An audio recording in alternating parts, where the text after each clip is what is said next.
Hello everyone, this is Money Mom. Welcome to the channel. We're not obligated to spend our hard-earned money. Let's get started and talk about it. I feel like this conversation is timely this time of year, October through December. So many people are stressed about all the things that are not, quote, needs, but they feel obligated to spend money on.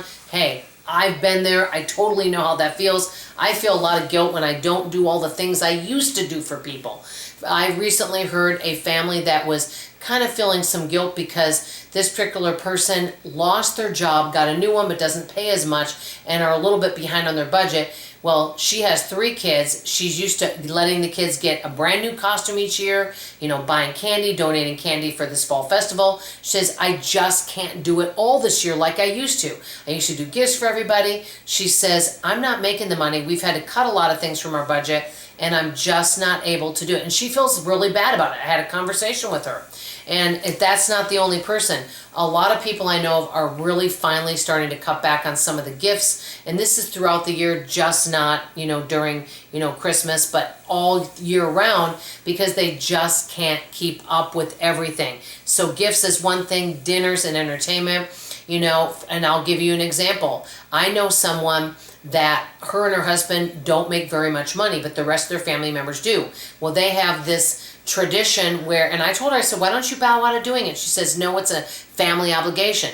They go and they do birthday dinners, but they always pick these expensive restaurants, okay? It's not like they're, hey, let's just go sit down and have ice cream somewhere. It's expensive and it costs hundreds of dollars, but she feels obligated to do it because it's a family tradition.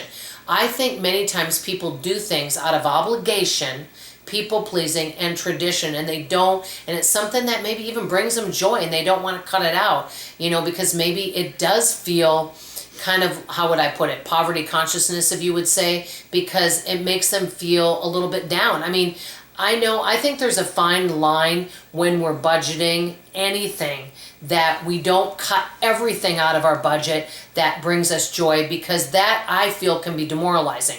I definitely agree with that. But we may also feel bad for people that in our life, family, friends, people we know that may be struggling. Maybe they share with you their financial woes and you feel bad, but you really don't have the resources to be able to help them, but you feel bad about what they're going through. And I definitely know what that feels like too. And so I think many times people have all sorts of, like I mentioned, traditions, like for example, family meal. I know of somebody that he would always have his family over for Christmas, and they have a big family. And so they would put out the cost for a lot of this stuff. And it just got to be overwhelming. He finally retired later in life and said, hey, I just can't do this anymore. People would also be sleeping over at his house. And, they had a bunch of kids. A lot of these folks had kids. And it just got to be overwhelming for him. And he finally said, this is going to be the last year I'm going to have a great big family meal. Now, some of the family got upset about it. He's like, hey, someone else take over the torch. I've been doing this for the last 15 years.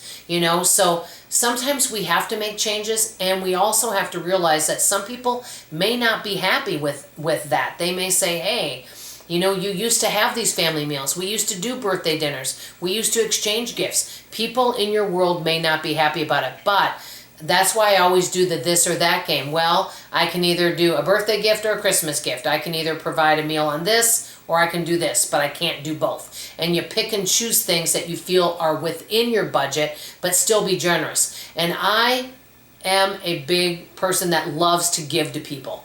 I love to help out other folks, and I think that's absolutely wonderful. I'm not saying that we shouldn't help and that we shouldn't give and we shouldn't celebrate. All those things are great, but it has to fit in your budget. And one of the things that I've seen, and I've known a lot of people to do this, and let me know if you're guilty of this or you know other people, is we have what I call your 4 walls, okay? Obviously, housing, transportation, I'm going to say health, food, all of the things that you need to take care of you and your family. That has to come first, okay? If you have leftover and you want to be generous, I think that's fabulous. But if you're struggling to take care of your 4 walls, but you're still trying to give to other people, that places a lot of strain on you. That's just my opinion.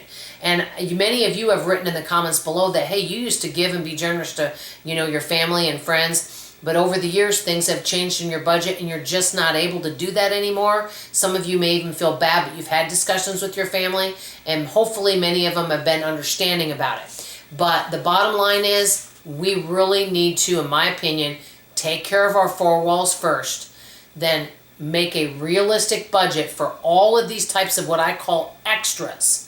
And make sure to communicate this with family and friends. Don't overwhelm yourself, stress yourself out. Be generous if you can be generous. But if you have a need that needs to be met, that need needs to be taken care of first. Let me know what you guys think. I think it would be great if more people made sure to take care of their four walls and themselves first. I think that's the biggest gift we can give to others and give to ourselves. Let me know your thoughts. I love you, appreciate you, and I hope to see you guys on the next video. Bye, everybody.